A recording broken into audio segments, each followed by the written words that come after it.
रखा और बोला, वाओ कितना ग्रैंड है। सच में ये अमीर लोगों की फेवरेट जगह है। जिंगयुए भी हैरान रह गई और उसने भी बेखुदी में बोल दिया। शॉपिंग मॉल में सब लड़कियां बहुत टेस्टफुली ड्रेस्ड थी, एक से बढ़कर एक खूबसूरत। जिंगयुए उन्हें देखती रह गई, थोड़ी सी शॉक। लिन है ने हेस्ट हुए कहा, उधर ज्वेलरी है, हम चल कर देखे क्या। उसने सुनते ही झट से हाथ हिलाकर मना कर दिया, मेरे लिए नहीं नहीं, तुमने तो पहले ही बहुत मनी स्पेंड कर दी है, मैं नहीं ले सकती।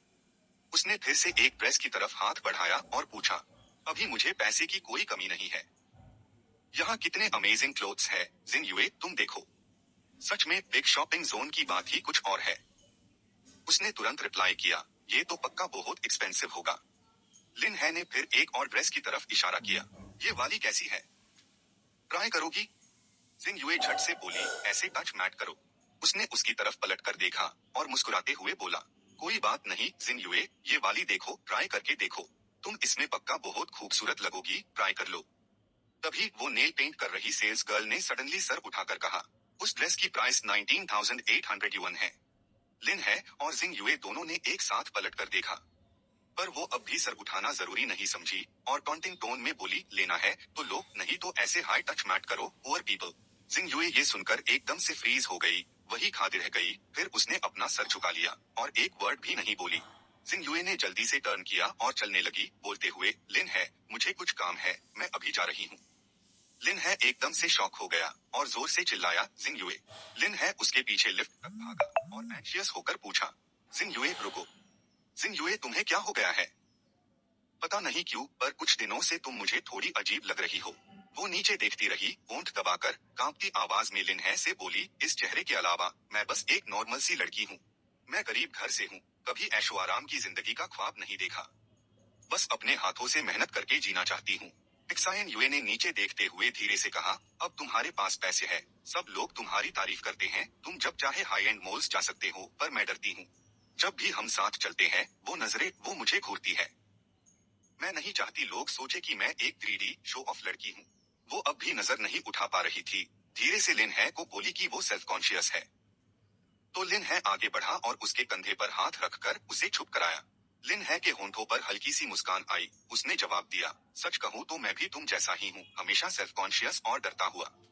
बचपन से कितने जुल्म और नफरत झेले हैं। प्यार में धोखा मिला, धोखेबाज का टैग मिला, सोचा था पूरी जिंदगी इस गम में ही कैट जाएगी। उसने एक्सायन युए का हाथ मजबूती से पकड़ा और बोला, पर किस्मत ने मुझे एक और मौका दिया, तुमसे मिलाया।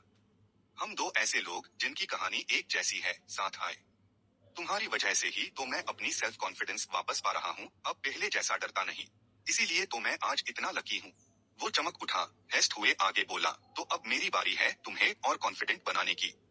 सबको पता चलना चाहिए, जिन लोगों ने तुम्हें कभी नीचा दिखाया था, कि तुम लिन है की औरत हो। ये सुनकर एक्सायन युए का चेहरा शर्म से लाल हो गया, वो हैरानी से चिल्ला उठी।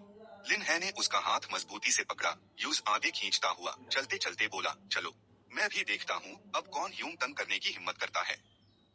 एक्सायन युए घबरा गई, चीखती हुई बोली, क्या कर रहे हो तुम, शिवराया, और बोला उसको फॉलो करे। जेमा ने देखा वो एक्सायन युए को वापस खींच कर ला रहा है, और मन ही मन सोचा, ये कबार फिर से कहाँ से आ गया। लिन है ने उसकी तरफ देखा, फिर जोर से बोला, ये वाला, वो वाला, और ये पूरी लाइन, और वो कुछ पीसेस, सब पैक कर दूं। उसने शान से हाथ हिलाया और पक्के इरादे से बोला, सब चाहिए। जेमा की आंखें बड़ी हो गई, फिर वो जोर से हंसने लगी, सब? क्या मुझे हंसा हंसा कर मार डालोगे? तुम सर से पांव तक बाजार के कपड़े पहने हो, यहाँ का एक बटन भी नहीं खरीद पाओगे। लिन है ने शांति से अपना फोन उठाया और बोला, ये तो बहुत सिंपल है। जैसे ही उसने ऑपरेशन खत्म किया, एक इलेक्ट्रॉनिक आवाज आई, डियर कस्टमर, हेलो। जब उसने अगला अनाउंसमेंट सुना तो वो चौंक गई, आपके अकाउंट का करंट बैलेंस है 10,000,547 रुपीज। उसने अपना फोन सबके सामने कर दिया। वो हल्का सा मुस्कुराया और पलट कर पूछा, अब यहाँ कपड़े खरीदने के लिए काफी है क्या? जेमा की आंखों में चमक आ गई, वो बार बार झुककर बोली, बहुत है, बहुत है। Oh paid boss, sir, I am so sorry, मैंने आपको पहचाना नहीं। मैं अभी आपके लिए पैक कर देती हूँ। उसने मन में हिसाब लगाया, ये तो वीआईपी कस्टमर है, इस बार तो कमीशन में मजा आ जाएगा। एक्सायन युए ने जल्दी से उसका हाथ पकड़ा और धीरे से बुलाया, लिन है। वो पलटकर उसकी तरफ देखा और आंख मारकर स्माइल किया। आधे घंटे बाद जेमा पसीना पूंछती हुई मुस्कुराकर बोली, सर, सारे कपड़े पैक हो गए हैं। टोटल 5,179,000 रुपीज है। मैंने जीरो फिगर कर दिया है, आपको बस 5,170,000 रुपीज दीन होंगे। उसकी आंखें चमक रही थी और वो हंसी रोक नहीं पा रही थी। उसने आगे पूछा, सर कैश देंगे या कार्ड? मैं आपका बिल बना देती हूँ। जब उसने देखा कि वो आराम से नाखून काट रहा है, तो जेमा ने चापलूसी करते हुए पूछा, सर आप तो बड़े पैसे वेल बन गए हैं, क्या मैं आपके लिए और कुछ करूं? लिन है ने हाथ बढ़ाकर बगल की दुकान की तरफ इशारा किया और शांति से बोला, मुझे लगा कि बगल वाली शॉप के कपड़े भी अच्छे हैं, चलो वहां जाकर देखते हैं। जेमा ये सुनकर हैरान रह गई, उसकी आंखें फटी रह गई और वो हिचकिचते हुए पलटकर बोली, सर आपके पास और पैसे हैं क्या? आपने कहा था ना ये सारे कपड़े पैक कर दूं। उसने आईब्रो उछालकर जवाब दिया, बिल्कुल, मैंने कहा था सब पैक कर दूं, पर ये नहीं कहा था कि सब खरीद लो। सुना तुमने? लिन है ने 2 उंगलियां उठाई और जोर से हंसते हुए बोला, तुम पागल हो क्या? कौन है जो पूरी शॉप के कपड़े खरीदता है? तुम्हारी सर्विस तो खराब है ही, दिमाग भी खराब है। कपड़े बेचना छोड़ दो, घर जाओ और शकरकंदी बेचो। लिन है जिंग युए का हाथ थामे वहां से निकल गया। धीरे से बोला, कोई और दुकान चलते हैं। जिंग युए ने धीमी आवाज में बतबताया, लिन है तो बहुत ज्यादा हो रहा है, दूसरों को मजाक बना रहा है। लिन है बस हल्का सा मुस्कुराया और उसकी तरफ सावली नजरों से देखा।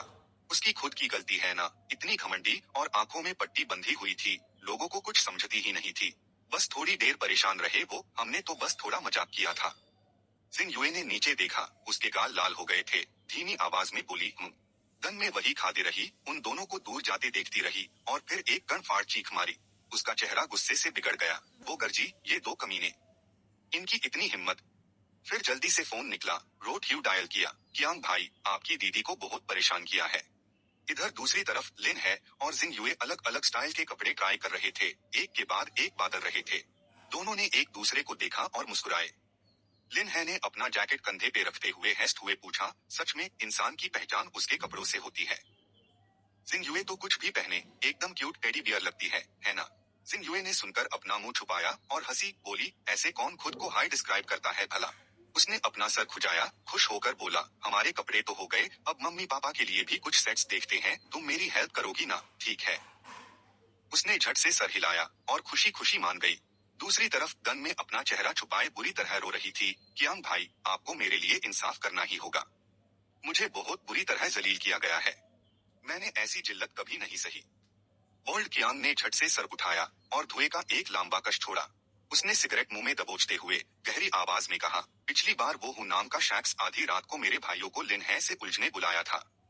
अगर मैं चालाक ना होता और नौटंकी करके उसके सामने झुककर उसकी शिष्यता स्वीकार ना करता, तो हम तो कब के बर्बाद हो चुके होते। नतीजा ये कि मेरे कुछ भाई अभी तक हॉस्पिटल में पड़े हैं, सोचता हूँ तो मेरा खून खौलता है गुस्से से। उसने सिगरेट नीचे फेंकी, दांत पीस्ट ह्यू गर्जा, आज तो इन्हें सबक सिखाना ही पड़ेगा, अच्छे से। उसने लिन है की तरफ उंगली दिखाई और जोर से चिल्लाई, कियांग भाई, वो वही है, बस वो दोनों ही है। गनमे ने मक्कर हंसी हंसी बोली, ये 2 कमीने, आज देखते हैं तुम कहाँ भागते हो। लिन है ने एक नजर डाली और हैरानी से बोला, अरे वो गोल्ड कियांग नहीं है क्या? क्या इत्तेफाक है, वो यहाँ किसका इंतजार कर रहा है? उसने झट से पलट कर देखा और जोर से पूछा, कियांग भाई, तुम लोग एक दूसरे को जानते हो? गोल्ड कियांग अचानक जमीन पर घुटने टेक कर बैठ गया, हाथ जोड़कर सर के ऊपर उठा लिए और जोर से चिल्लाया, मास्टर जी आप ऊपर है, कृपया अपने चेले का प्रणाम स्वीकार करें। गन में सुनकर डांग रह गई और झट से उछल पड़ी। ये क्या बकवास है? गनमे ने आंखें बड़ी की, जोर से चिल्लाई, कियांग भाई, आप पागल हो गए हो क्या? यही तो है जिसने मुझे जलील किया था, जल्दी से आईएसी सबक सिखाओ। ओल्ड कियांग ने उसका कपड़ा पकड़कर उसे नीचे खींच लिया और गरज कर बोला, तुम बीच में क्या बोल रही हो? चुपचाप घुटने टेक दे। उसके अंदर गुस्सा खार रहा था, मन ही मन कोसा, कितनी बेवकूफ औरत है ये, किसको नहीं छोड़कर सीधे आसपेड़ देवता से पंगा ले लिया। इसके चक्कर में मुझे फिर से घुटने टेकने पड़े। लिन है हैरानी से भर गया, पूछा, ओल्ड कियांग, ये क्या तमाशा है? ये औरत कौन है? उसने हाथ उठाकर चापलूसी भरी हंसी हंसी और बोला, ये तो आपके चेले की रखेल है, अगर मास्टर जी को पसंद आ जाए तो ये चेला उसे आपकी सेवा में हाजिर कर देगा। उसने सुनकर अपनी भौहें सिकोड़ी और गरज कर बोला, ये क्या बकवास कर रहे हो? ओल्ड कियांग एक पाल के लिए थिथक गया, फिर जोर से चिल्लाया, अरे मास्टर जी की धर्मपत्नी भी यही है, तो अब खुले आम भेंट नहीं चढ़ा सकता, अगले बार आपका चेला चुपके से भेज देगा। लिन है ने अपना माथा पकड़ा और मना करते हुए सर हिलाया, नहीं चाहिए शुक्रिया। उसने अपना सर घुमाकर हेस्ट हुए बोला, बोल्ड कियांग तो बस उल्टे सीधे बातें कर रहा है, जिंग युए तुम उस पर यकीन मत करना। उसने मुस्कुराते हुए जवाब दिया, मैं नहीं करूंगी। लिन है ने बोल्ड कियांग की तरफ मुड़कर कहा, एक जरूरी बात है। क्या तुम्हें पता है अच्छी गाड़ी कहाँ मिलती है? हमें दिखाओ ना। रोटी कपड़ा मकान सब सेटल हो गया, अब आगे बढ़ने का वक्त आ गया है। कियांग तुझी झट से खड़ा हो गया, अपनी गाड़ी की तरफ इशारा करते हुए जोर से बोला, गाड़ी लेनी है। छोटा सा काम है। तुम्हारा चेला अभी गुरुजी को ले जाएगा। गुरुजी प्लीज अंदर आओ। गाड़ी तेज रफ्तार से निकल गई, यिन दैदाई को पीछे छोड़ते हुए, जो वही खड़ा पठार की मूरत बन गया था। बस कुछ ही पाल में वो तीनों एक कार शोरूम के सामने थे। लिन है ने शोरूम में सजी गाड़ियों की लंबी कतार देखी और उसके मुंह से निकल पड़ा, वहाँ कितनी खूबसूरत गाड़ियां हैं। कियांग तुझी ने बस एक नजर घुमाई और पलटकर जाने लगा, ये तो शहर का सबसे लक्सुरियस 4S स्टोर है। चेले को लगता है यहाँ की गाड़ियां ही गुरुजी के शानदार स्टेटस को सूट करती हैं। मैं तो अभी जाकर शैडोलेस किक की प्रैक्टिस करता हूँ, गुरुजी को और डिस्टर्ब करने की हिम्मत नहीं है। भाई जिन्यू पास खादी थी, ये देखकर उसने आईब्रोज चट्टाकर धीरे से लिन है से पूछा, ये कियांग तुझी अचानक तुमसे इतना डर क्यों रहा है? लिन है ने अपनी चिन को हाथ लगाया, मुस्कुराते हुए बोला, लगता है मेयर हैंडसम लुक्स और स्वैग ने यूज इम्प्रेस कर दिया है। ये मेल गॉड वाला ऑरा सच में बहुत पावरफुल है। जिन्यू मुझे गाड़ियों के बारे में ज्यादा नहीं पता, तुम मेरी हेल्प करो ना एक चूज करने में। ये सुनकर वो हैरान हो गई और झट से बोली, मुझे भी गाड़ियों का कुछ आइडिया नहीं है। सेल्स पर्सन उनके पास आया, अदब से मुस्कुराते हुए, नमस्ते, आपका स्वागत है, मैं यहाँ का सेल्स कंसल्टेंट हूँ। बताइए आप दोनों किस मॉडल में इंटरेस्टेड है? वो स्माइल करता हुआ एक 900 रुपीज की गाड़ी की तरफ इशारा करके बोला, आप दोनों को ये कैसी लगी? प्राइस भी ठीक है और बहुत प्रैक्टिकल भी है। आप जैसे यंग लॉग ऑन के लिए परफेक्ट है। लिन है ने आंखें बंद कर ली और बार बार सर हिलाकर मना कर दिया। सेल्स पर्सन अब भी मुस्कुराए जा रहा था। फिर उसने एक और गाड़ी की तरफ इशारा किया, जिसका प्राइस 1.5 मिलियन था, और बोला, तो ये वाली कैसी लगी? स्टाइलिश ग्रैंड और अंदर से बहुत कम्फी है। सक्सेसफुल लॉग ऑन की पहली पसंद। लेकिन लिन है ने फिर से सर हिला दिया, बिना सोचे समझे उस गाड़ी को रिजेक्ट कर दिया। सेल्स पर्सन ने ये देखा और पूछा, तो आपको एग्जैक्टली कौन सा मॉडल पसंद है? मैं आपको डिटेल में बता सकता हूँ। लिन है ने सुनते ही जवाब दिया, सच कहूँ तो मुझे भी नहीं पता। तभी लियो पेंग पीछे से आया और जोर से चिल्लाया, इस गरीब लड़के के साथ टाइम क्यों वेस्ट कर रहा है? इसके पास गाड़ी खरीदने के पैसे कहाँ है, बस यहाँ शो ऑफ करने आया है। वो एटीट्यूड से आगे बोला, लोगों को पहचाना नहीं आता तुझे, कौन खरीदने वाला है और कौन बस शो ऑफ करने आया है? इतने सालों से सेल्स कर रहा है, अब तक समझ नहीं आया क्या? सेल्स पर्सन झट से दौड़ कर आया, हेस्ट हुए बोला, ओ लियो बॉस आ गए। उसने एक गाड़ी की तरफ इशारा किया और बोला, मैं अपनी लिटिल फॉक्स के लिए एक गाड़ी ले रहा हूँ, ये वाली भी ठीक लग रही है, बस यही फाइनल है। वो तुरंत खुशामद करते हुए जोर से हंसा, लियो बॉस आप कितने जनरस है, मैं अभी अरेंज करता हूँ। एक्साये शी ने हेस्ट हुए जवाब दिया, थैंक्स लियो भाई। फिर उसने जिन्यू की तरफ देखकर ताना मारा, खूबसूरत होने का क्या फायदा, फिर भी एक गरीब के साथ हो, 4S स्टोर में बस गाड़ियों की खुशबू सूंघने आते हो। लियो भाई सही कहा ना मैंने? लियो पेंग जोर से हेस्ट ह्यू अग्री किया, हाँ हाँ हाँ। लेकिन मन ही मन में सोचा, साला मेरा तो एक पैसा भी खर्च करने में दिल दुखता